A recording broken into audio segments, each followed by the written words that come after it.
Tachahau, cinta niman hauma. Oke, video pembelajaran pada hari ini, hari Selasa, tanggal 3 November 2020. Kita masih mempelajari tema 5, pahlawanku. Subtema 3, sikap kepahlawanan. Dan hari ini Lause akan membahas pembelajaran 1 dan pembelajaran 2. Seperti biasa, sebelum kita masuk ke pembahasan materi, Lause terlebih dahulu membacakan tujuan pembelajaran. 1. Siswa mampu menyebutkan informasi tentang sikap kepahlawanan dari pahlawan nasional yang sudah diketahui dan yang ingin diketahui lebih lanjut dengan benar. 2. Siswa mampu menyimpulkan sifat-sifat cahaya dan hubungannya dengan penglihatan dengan benar. 3. Siswa mampu mengkomunikasikan sikap kepahlawanan yang dimiliki oleh raja-raja pada masa kerajaan Islam serta pengaruhnya pada sikap masyarakat sekitar dengan rinci. 4. Siswa menyanyikan lagu Hari Merdeka sesuai panjang pendek nada dan tempo yang benar. Nah, ini adalah tujuan pembelajaran. Sekarang mari kita masuk ke materi. Pembelajaran 1, muatan bahasa Indonesia KD 3.8 dan 4.8. Menuliskan informasi berdasarkan gambar pada tabel. Nah, di sini kita akan menuliskan informasi pada gambar berdasarkan tabel ya. Kita akan menuliskan informasi berdasarkan gambar pada tabel.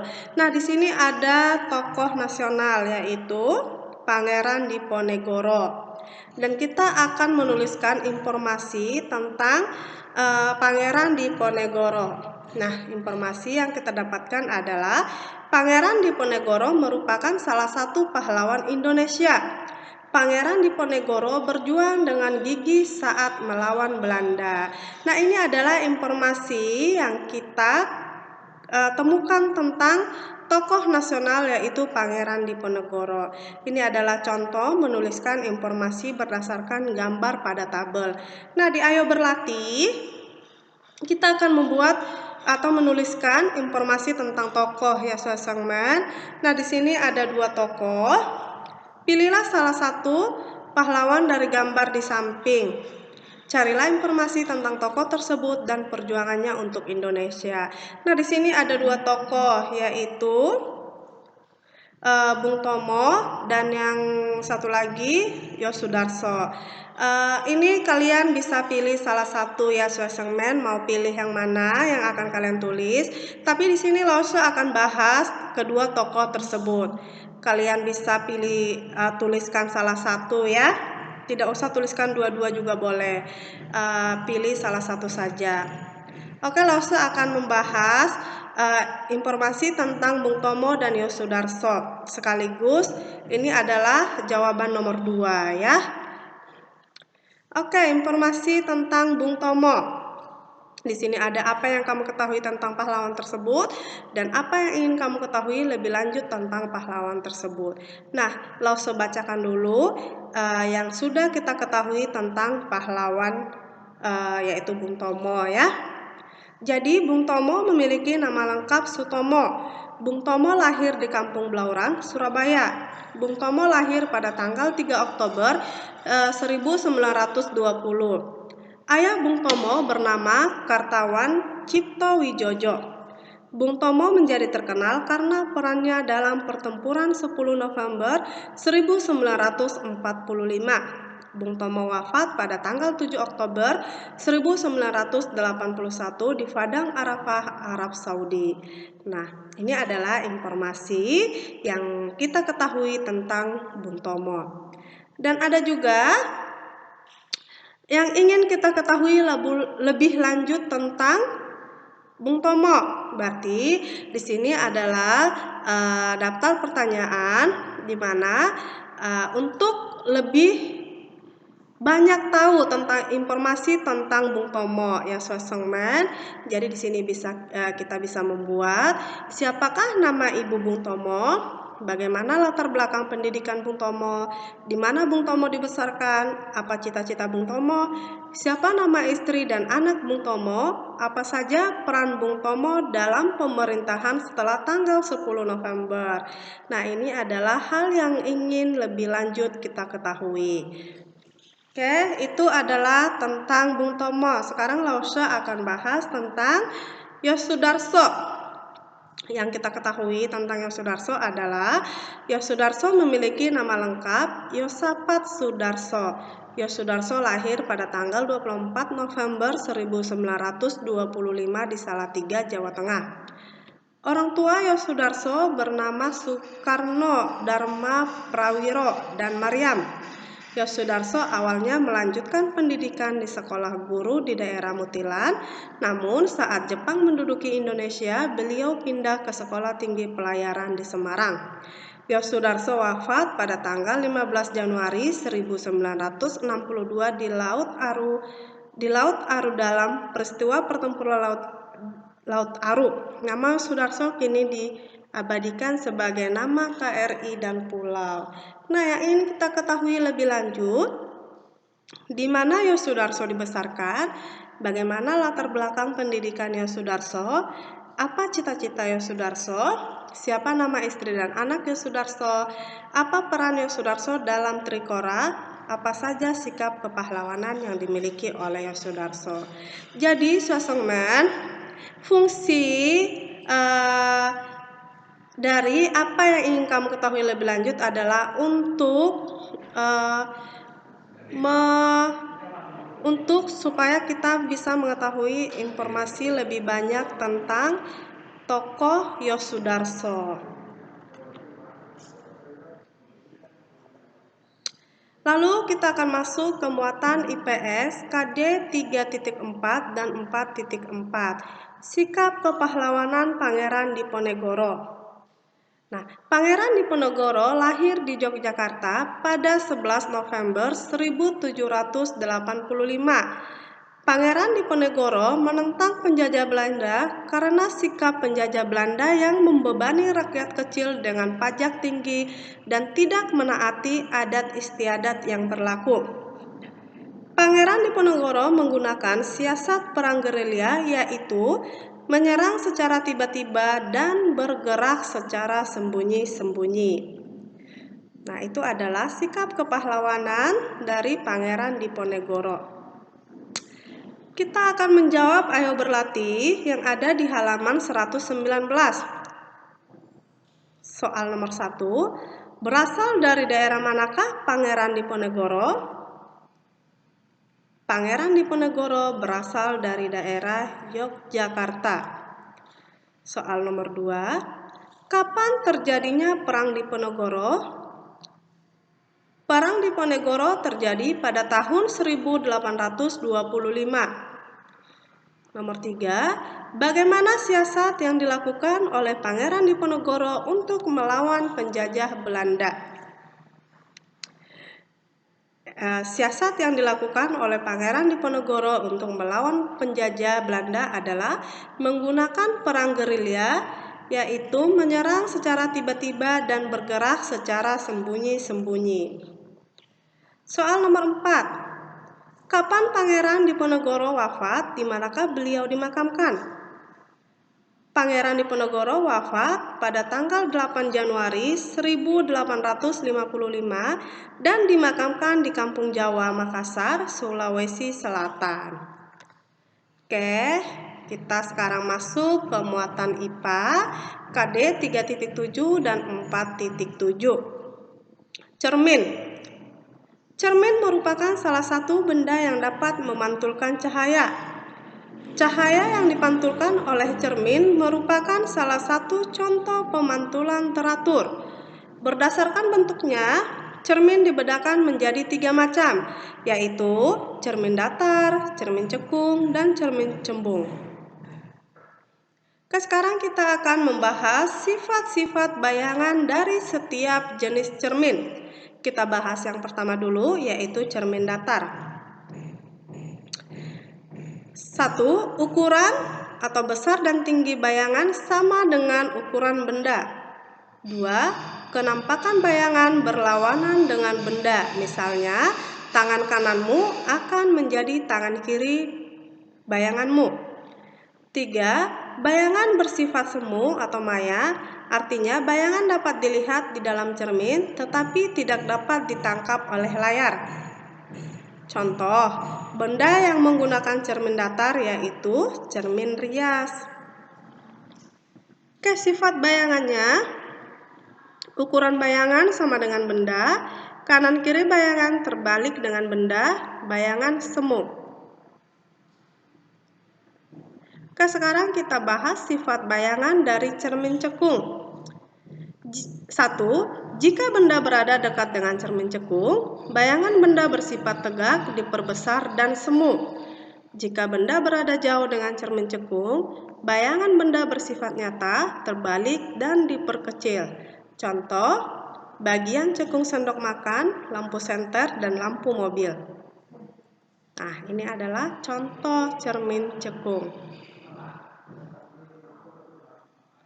Oke, sekarang kita membahas tentang sifat bayangan dari cermin cembung. Kenampakan bayangan pada cermin cembung yaitu semu atau maya, tegak dan diperkecil dari ukuran benda yang sebenarnya. Contoh cermin cembung yaitu bagian cembung sendok makan dan kaca spion. Nah, ini adalah contoh cermin cembung. Oke, sekarang kita masuk membahas Ayo Berlatih halaman 120. Oke, Lauso akan bacakan soal nomor 1. Bagaimana sifat bayangan yang tampak jika kamu bercermin di depan kaca rias? Sifat bayangan yang tampak jika kita bercermin di depan kaca rias adalah 1. Ukuran atau besar dan tinggi bayangan sama dengan ukuran benda. 2. Kenampakan bayangan berlawanan dengan benda. 3. Bayang bersifat semu atau maya, artinya bayangan dapat dilihat di dalam cermin tetapi tidak dapat ditangkap oleh layar. 2. Bagaimana sifat bayangan yang tampak jika benda terletak sangat dekat dengan bagian cekung sendok makan? Maka akan terlihat tegak, diperbesar, dan semu. Soal nomor 3, tuliskan 3 contoh benda yang menggunakan cermin cekung. 3 contoh benda yang menggunakan cermin cekung adalah 1. Bagian cekung sendok makan, 2. Lampu senter, 3. Lampu mobil. 4. Apa manfaat cermin yang digunakan seperti pada gambar di samping? Nah, Lauso yakin kalian sudah sering melihat gambar tersebut. Itu sering kita temukan di persimpangan jalan biasanya ya, Sesengmen. Oke, kita akan jawab. Manfaat cermin yang digunakan seperti pada gambar di samping adalah untuk melihat benda yang berada atau datang dari arah berlawanan. Oke. Kita sekarang masuk ke muatan PPKN KD 3.2 dan 4.2. Sikap-sikap yang sesuai dengan pengamalan sila Pancasila. Nah, di sini kita akan melihat contoh-contoh sikap pengamalan Pancasila sila pertama, yaitu saling menghormati kebebasan beribadah sesuai dengan agama dan kepercayaan masing-masing. Jadi, jika kita punya teman yang berbeda keyakinan dengan kita harus saling menghormati. Lalu, contoh sikap pengamalan Pancasila sila kedua. 1. Menghargai sesama. 2. Tidak semena-mena terhadap orang lain. 3. Berani membela kebenaran. Lalu contoh sikap pengamalan Pancasila sila ketiga yaitu cinta dan rela berkorban untuk tanah air. Lalu contoh sikap pengamalan Pancasila sila keempat, tidak memaksakan kehendak kepada orang lain serta mengutamakan kepentingan negara dan masyarakat. Contoh sikap pengamalan Pancasila sila kelima yaitu Pertama, bersikap adil. 2, menghormati hak-hak orang lain. 3, bekerja keras. Nah, itulah contoh-contoh sikap pengamalan Pancasila pertama sampai dengan Pancasila sila kelima. Oke, sekarang kita masuk ke muatan SBDP KD 3.2 dan 4.2. Menyanyikan lagu Hari Merdeka dengan tinggi nada yang sesuai. Nah, saya yakin kalian sudah tahu tentang lagu Hari Merdeka ya Sesengmen. Kalau masih ada yang belum tahu, kalian harus wajib tahu lagu Hari Merdeka karena ini adalah salah satu lagu wajib ya. Nah, merupakan salah satu lagu kebangsaan untuk memperingati lahirnya negara Indonesia pada tanggal 17 Agustus 1945. Lagu tersebut diciptakan oleh H. Mutahar. Nah, ketukan pada lagu Hari Merdeka adalah setengah ketukan. Oke, ini adalah lirik lagu Hari Merdeka. Langsung akan putar lagunya, kita simak sama-sama supaya kita bisa tahu cara menyanyikan lagu Hari Merdeka dengan nada yang benar ya Sesengmen. Oke, sekarang mari kita simak.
Oke, itu adalah lagu Hari Merdeka. Nah, kalau saya sudah putarkan lagu Hari Merdeka, kalian bisa menyimak video ini bagaimana cara menyanyikan lagu Hari Merdeka dengan nada dan tempo yang tepat. Oke, Sesengmen. Sekarang kita masuk ke Ayo Berlatih yang ada di halaman 124. Kerjakan soal-soal berikut. Perhatikan penggalan lagu Hari Merdeka berikut. Nah, soal nomor 1. Berapakah ketukan yang terdapat pada kata mempertahankan? Nah, di sini kita akan melihat dari penggalan lagu ya Sesengmen supaya kalian bisa paham. Yang ditanya itu adalah ketukan dari penggalan lagu mempertahankan. Nah, ketukan yang terdapat pada kata mempertahankan adalah 3 ketukan, yaitu mempertahankan. Lalu, soal nomor 2. Berapakah ketukan yang terdapat pada kalimat Indonesia? Seperti soal nomor 1. Di sini kita bisa menemukan ketukan pada kalimat Indonesia adalah 5 ketukan. Soal nomor 3. Tuliskan nada tinggi dan nada rendah pada penggalan lagu Hari Merdeka tersebut. Nada tingginya kita bisa temukan di nada fa, dan nada rendah bisa kita temukan di si rendah.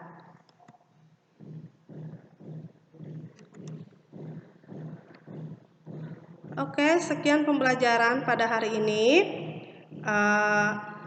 Lause berharap kita semua selalu dalam keadaan sehat. Kalian juga tetap semangat dalam belajar. Oke, 谢谢大家，大家再